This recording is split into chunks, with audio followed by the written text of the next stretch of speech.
Do you want to live more sustainably but aren't sure where to start or how it fits in with your everyday living? The ReNewy Living Podcast simplifies sustainability so you can feel confident to take small, meaningful actions that fit into your lifestyle. Based on the lands of the Awabakal and Worimi people in Newcastle, Australia, you'll learn how to live lighter on our planet through practical ideas, stories from like-minded people, and examples of businesses doing great things. With an open heart and mind, join me, Marty Lee, as we explore how to consume less, build stronger community connections, and thrive in your neighbourhood, wherever you call home. Welcome to the ReNewy Living Podcast. Hello, my name's Marty Lee, and welcome to the ReNewy Living Podcast. A community food co-op in the main street of a small regional town can have a massive impact, not just on the reduced environmental impact of locally grown food, but also the value of having access to healthy food and support for local growers and really, really strong community connections. I'm having a conversation with Anna Crane from the Dungog Wholefood Co-op. It's an amazing conversation that we talk about community, the value of people, and also just general values in our foods and the importance of our foods and producers. G'day, Anna. Hi, Marty. Nice to meet you. Dungog Community Food Co-op is on the main street of Dungog, and it's housed in a beautiful historic building with really large windows out the front.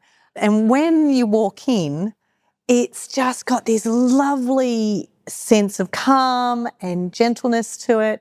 Was that a really intentional choice for you to design the shop like this? So all of the choices that were made were about reflecting our values and living our values. So we're just standing next to a vegetable shelf. It's got spuds and onions and garlic in it, and it's made of timber that's been reclaimed from the renovation of this beautiful old building. So materials have a story, they have a history, they have, the human touch about them. That people focus is what the co-op is all about. The look is so different to the really bright lights and the whiteness and the starkness of a supermarket. Absolutely, that kind of sterility and the lack of character and individuality. I think you don't see yourself reflected in a giant supermarket like Coles, whereas here, it's got the human touch and a sense of the landscape and the natural world as well. That's really important. So it just means that this physical space where we're having this conversation, these are the values and the start of what your co-op is all about. That's right, and they reflect and embody those core values. And we want people to feel them as soon as they step in the shop, a sense that, this is a different experience. We want people to feel empowered and excited when they interact with food and to feel part of something and to feel like an agent in something rather than sort of a passive cog in a system that we all know is doing so much harm to people and planet. It really does show that everything has to be that whole approach to making something worthwhile and people-focused. It's a process. So it happens in all the small and large acts. And not to say that it happens perfectly. What we're doing is navigating a complex issue in a complex world. We've got lots of individual people with different perspectives, so it's an active process. But that's the strength of it too, and that's living a value and working together and working through difficult things that come up and communicating well with each other. We don't want to hide those kind of, the cracks. That's where the light gets in, right? They're all opportunities for learning and connecting with each other. We began in a very small shop further up the road. Again, a lovely heritage building, which actually used to be a greengrocer, a small, very small independent greengrocer. So that was a lovely kind of continuation of that story of the building as well. but it was very, very small. So shopping in that iteration of the co-op was a pretty intimate experience. You know, you kind of squeeze past each other as you go in the aisle, and you know, it was challenging in some ways in terms of storage, but it was the kind of experience that connected people, and those interactions spark conversation and connection. So despite its challenges, it was also something that we actually wanted to retain when we moved to the larger space. We didn't want to lose that sense of intimacy and connection. It's got a very aesthetic feel, or the look of it. It definitely has that come and touch me, welcome feel. That's right. I think it's a human touch, and it's sort of a touch of nature, bringing kind of a sense of the landscape in as much as we can. We've got our lovely foliage arrangements from the flower shop over the road. They're a small flower and garlic farm, also florist. So Tom and Dom grow our garlic and also put these beautiful arrangements together once a week. That shows just that lovely collaboration of what a community town can do. It's a really lovely historic town. There's lots going on in here, and there's a real sense of community that happens in this town, and there's a really close connection between the land and being in the main street as well. That's right. And I mean, almost every view from the main street, you can see the beautiful green hills around it. I mean, there's the quite dramatic Kuriai Hill to our east. But yeah, so many places in town you get these windows on the beautiful landscape around us, which is, I think, one of the things that people love about Dungog. I certainly do. I think it's one of the reasons my parents chose to live here. I mean, I was born in Newcastle and they had family in Newcastle, and wanted to still be close to the family, but live in the bush. The Community Food Co-op's only been here for about 3 years. Is that right? Established in 2022. That's right. What was the inspiration for starting this co-op? As I say, I grew up here and moved back with my husband and baby in 2020. So it was the end of the terrible drought and also the terrible COVID? Bushfire. Well, just before COVID. Oh, right. So in the beginning of 2020. Yeah, because it was, yes. I do remember that 2019, the fires were horrendous. Yeah. So I guess coming and moving back here and reflecting on the ways in which Dungog had evolved, and a lot of them were really inspiring and fantastic, and it really feels like it's got a real life to it. It's been through ups and downs economically in the past, but it just had this real energy despite all of that catastrophe happening around it.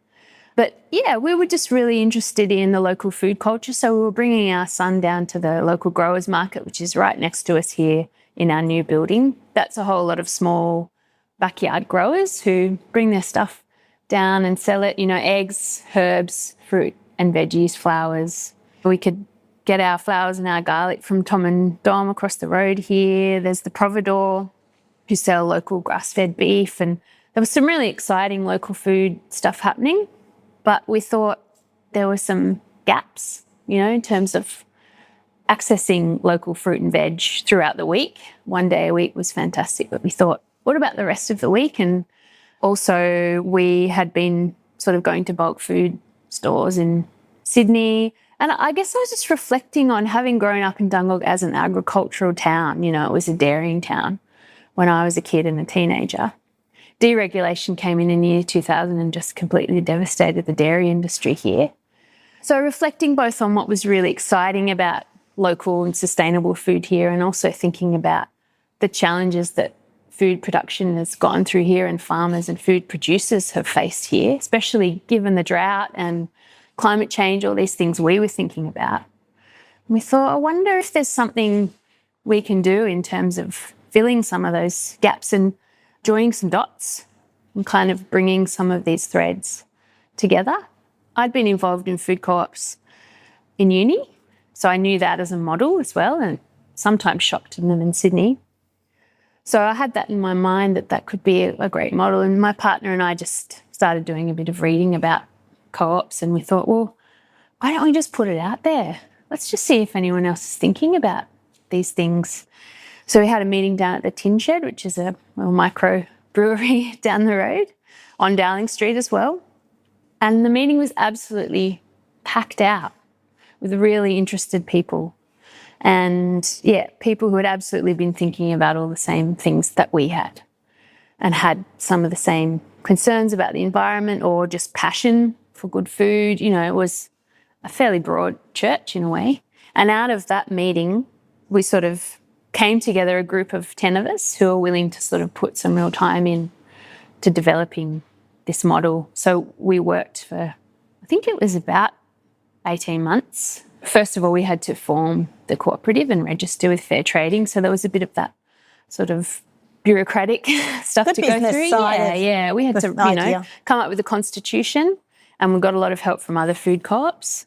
And then it was a matter of renovating this tiny little store, which was a huge job, but people just mucked in, from pouring slabs, fixing windows, making furniture, painting walls, minding children, doing social media, hundreds of hours of unpaid work that the community put in order to open our doors. It already sounds like they were 100% invested, because it's really hard to have this amazing idea in your brain and go, well, I think this will work. Who else might like our idea, and will it actually work? That's right. And then getting people to go from idea stage into the physical, this is going to happen.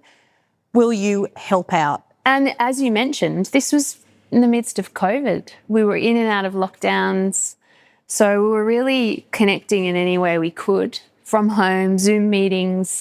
The social media campaign was the way we ran our fundraising drive. So we raised $35,000 to help fit out the new shop and buy the first lot of stock. So people joined for $35, paid their membership in advance. We had our foundation members who paid $100. Some of their names are proudly on the wall behind the counter over there.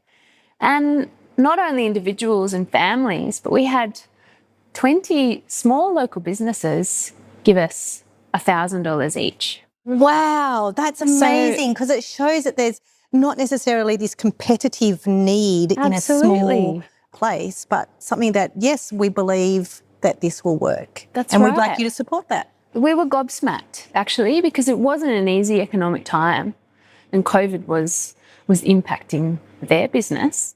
And the generosity that they showed, and as you say, the belief in this idea and its power for being a positive force in the community, they believed in that enough to give us $1,000 each. So pop on our website to have a look at who they are, and next time you're in Dungog, support whichever ones you can, because, yeah, that was really, really extraordinary. What is a cooperative model? What does that mean? It's a model of doing business that grew out of a movement during the 1800s in a mining community in England. So, during the Industrial Revolution, workers in the mines over there were concerned about each other and the kind of issues that they were facing as a community. So they came up with this model to band together to do business for the benefit of the community. So there are co-ops, large and small, all over the world now, and this year is the International Year of the Cooperative. So there's all sorts of interesting events and stuff happening this year celebrating this fantastic way of organising and working together. So all of these co-ops operate on 7 cooperative principles. These guide the way we do what we do, and they're sort of touchstones, we keep returning back to sort of ground us in those important values. Things like concern for community, that's a really important one. Cooperation among co-ops. So as I said, we were really supported, and still are, by other cooperatives who were really generous with their time and their knowledge. Education and information, economic and democratic participation, they're really solid values, and we're really proud to use them in the way we do business. Yeah. I was speaking to one of your members just before we started pressing record, and She was saying she loves coming to the co-op. She's a member, but she loves it because she really believes in the strong values that you have as a co-op. Food security as well was one of her other big things, and also that strength within the community, and that this place is not just for and by the community, but things like the conversations that happen within the shop as well. That's right. So I should mention that each member owns, together collectively, we own the co-op. It's not owned by any private body. We don't have shareholders. If you pay the $35 membership fee, you are a part owner in the business and you get a say in how the business is run. And also any of the profits that you earn go straight back into the co-op. Exactly. In order for the co-op to grow. And to improve. So we've got our cooperative values sort of sitting behind what we do, but of course we've got our own more individual or more local organisation specific values. And when we first got together, that group of 10 people, the first step we took was to talk about the why. So rather than jumping into the constitution and how we would do this and what we would do, we talked about why we would do it in the first place. And as I say, there was a diversity of perspectives and priorities, but what we came up with was that we would connect people through community-owned fair food. So that aspect of connecting, which manifests as conversations that happen within the shop at that grassroots level right up to our governance structures, that's key. And everyone who comes in here is important to making that a reality. So since our inception, we have been largely volunteer run. One of our concerns from the start has been making more sustainable, fairer food accessible to the community. You know, we talked in the early days about we didn't want to be a fancy food shop that people couldn't afford to set foot in. You know, affordability is one of our core values. So one of the ways we try to keep the food as affordable as possible is to run on volunteer time, which has been incredible to see the community step up to do that work. So one element of fair food is by having volunteers. What are the other elements of fair food? What does that mean? Fair food is fair on the environment, on the planet, animals, plants, soil, all of our life support systems. Fair food is fair on the eater, so it's affordable and a reasonable price. It's accessible. It's fair on the people that produce it, so the farmers, the farm workers, people who work in processing. It's a packed kind of concept. And as you can probably tell, that's a real balancing act. How do you actually support small producers in the area? Well, one of the things that we can do as a cooperative with the values that we have of bringing benefits to our members and to the community is to prioritise local food. I mean, that sounds simple, but our bottom line is not profit. So it is actually bringing this food to the community. So we can do that by being in close contact with them about what they've got, what's seasonally available. We can, in turn, communicate with them about what's popular and what's in demand, so they get that sort of feedback. We can control the margins, so we don't have to hike up the price of the local food. We can keep it low and see it as sort of subsidised by other products in the store, so it can be as accessible as possible. We never lock producers into unfair contracts. Again, we've seen a lot of horror stories in the media about farmers really being locked into contracts that they get very little out of while the supermarket rakes it in. We can really be their champions. So we can communicate with our community about what they're doing, the benefits of the way they're managing their land. We can really tell that story in a powerful way. We've had fantastic tastings here, so people can actually meet those producers and makers so we can help foster that direct relationship with the grower and the maker. Because that's something that you can't get when you go to a supermarket. Right. And you're having those direct conversations with those producers, and they can have those direct conversations with your customers as well. Exactly. How does being a supplier to the co-op benefit them in terms of what is the direct feedback that you're getting from producers? I had a great conversation with Mel from Manai. She's one of our vegetable growers. And she said, I love dropping food off at the co-op because people are really excited to see me and to see the produce. She said, it's hard work growing vegetables and growing them without chemicals, without huge inputs from elsewhere. So she said that really buoys her. It really lights her up to see that people are excited about what she's doing and about the food that she's growing. So that human element's really important to her too. And she said, I just love that a couple of holes in a lettuce leaf aren't going to be a big problem, that people understand that food grown naturally doesn't look perfect all of the time. And one of the volunteers said, yeah, well, actually, I sold some greens to this woman the other day and we noticed a snail. And I said, there's a snail in there. Shall I remove that for you? And she said, oh, no, I love that. That just reminds me of how natural it is. If it's good for the snail, it's good for me. So she was really appreciative of that connection as well. I was just having a conversation with a sustainable timber supplier, and he was saying, you've got to read the forest to see what that can provide us. That's right. Rather than going, well, I actually need this and I need that in order to make my idea happen. That's right. And then it becomes a kind of extractive industry, doesn't it? And you're kind of pulling out those resources in order to meet this kind of demand, whereas our approach is to welcome and to celebrate what's abundant.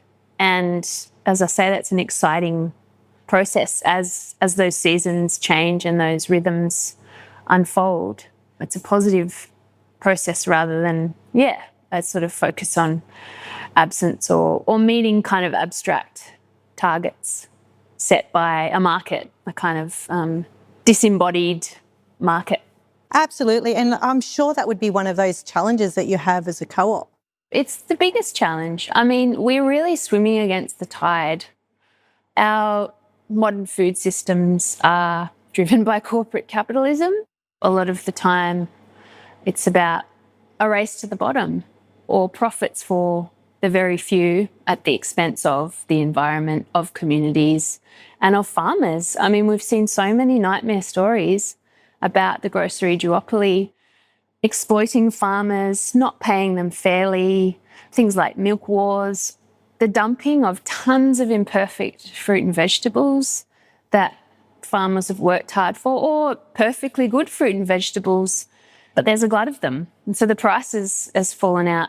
I think a lot of us have heard those kind of nightmare stories about our food system and have felt a bit despairing when they've gone to a supermarket and felt like, I don't want to be part of this, but what options do we have? Our food systems are complex. Our economic, social systems are complex. So we knew from the start it wasn't going to be an easy thing to do and that we'd be really diving into some difficult ground and navigating through some of these issues and having to make some tricky choices as well. For example, local food's been a real focus of ours. Local food has so many benefits, social benefits, of course. It's fantastic to know the person that grew your food, to meet them, to talk to them about their life, about their challenges. It's one of the things I love most about working in the co-op is meeting these growers. We're not importing the carbon footprint of refrigerating food from the other side of the world is enormous. Yeah, which can also be a challenge. That's right. So the challenge is, as a grocery store, we need to provide a certain range. We want people to do as much of their shopping here as possible. Of course, in any environment. You can't grow everything and you can't grow it all year round. Things like coffee. It's very difficult to get Australian coffee, let alone local coffee. You can get Australian roasted, but not really. Yeah, well, our lovely coffee here is roasted in Newcastle, Sprocket. Yeah, great. It's fantastic. Yeah. But it's not grown. The beans aren't grown here. So range, seasonality. And popularity, because I know, what about bananas? Because things like bananas, they're not always grown locally, but people love a banana. That's right. I think our bananas often come from either northern New South Wales or Queensland, but people want bananas all year round. We have been able to get bananas all year round, but they have to come from further north. So there's those kind of challenges. Of course, smaller growers, their margins are very slim, so they need to get a fair price for what they've grown, which means it's more expensive fruit and veg than the industrially, non-organically produced fruit and veg in a supermarket. So, and then, of course, smaller businesses get knocked by things like varroa mite. I mean, we had the varroa mite crisis begin in our region. We were down to one honey producer. Some of those smaller honey producers haven't started up again because the risk is just too high. Oh, yeah, I remember for the fires as well in 2019, and since also then we've had floods as well. Do you think that makes your members and customers more understanding of why the produce isn't in the shop because of those bigger impacts? Yeah, I think so. And we also really consciously try to build that understanding. So we have those conversations really actively and we bring people along on that journey and we're transparent about it. Those conversations come pretty naturally. We've just had bulk olive oil come back in from our Hunter Valley olive growers. They're a fantastic collective of olive growers and they share processing equipment. And there's beautiful olives. We've had a very consistent supply of olives, but the olive oil, there's been a shortage, not just here, but actually globally. We buy it direct from the growers. So people celebrate that. And that's the other thing about taking people along on that journey. When something comes in because it's in season, it's like, the local tomatoes are here, there's beautiful big bunches of basil. Those seasonal changes start to become exciting rather than it sort of flips that sense of absence. It is great. I can just imagine the shop, each customer coming in and having that sense of excitement of a piece of produce that is now available. And it helps people connect with the rhythm of the season. Exactly. And I think a lot of people really crave that. And that's one of the things that these industrial scale food systems kind of rob us of and those joys. Yeah. In the shop, you've got bulk foods like pantry foods available. There's lots of dairies and juices. I can see there's Hunter Bell milks and cheeses in there. You can basically get all your staples here. That's right. So we have these bulk food containers and scoops. So you can come along, grab your brown paper bag, fill up as little or as much as you like, and you've done a little plastic-free shop.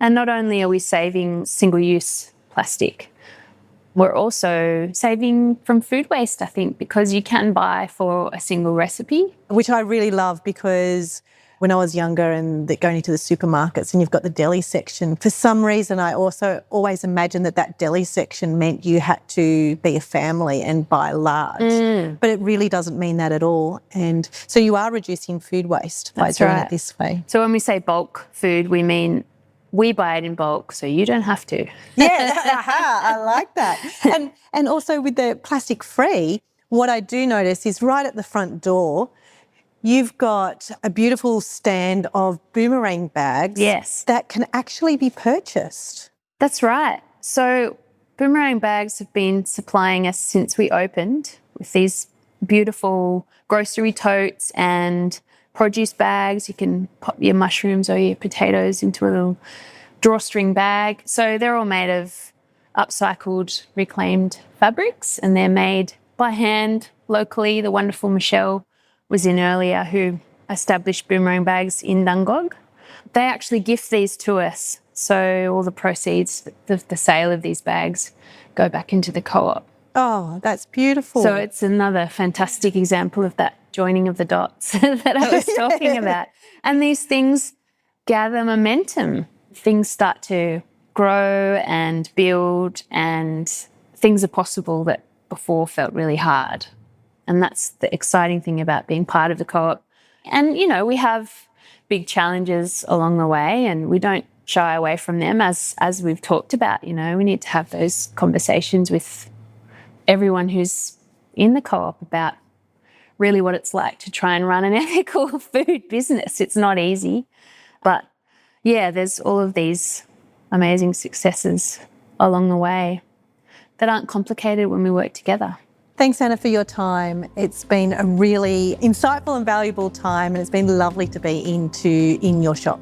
My pleasure, Marty. Thanks for coming and checking out Dungog and getting excited about fair food with it. Thank you so much for tuning in to this episode of the ReNewy Living Podcast.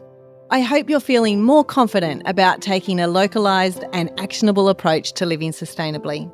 If this episode has inspired you to take simple action, please follow the ReNewy Living Podcast so you can catch every episode.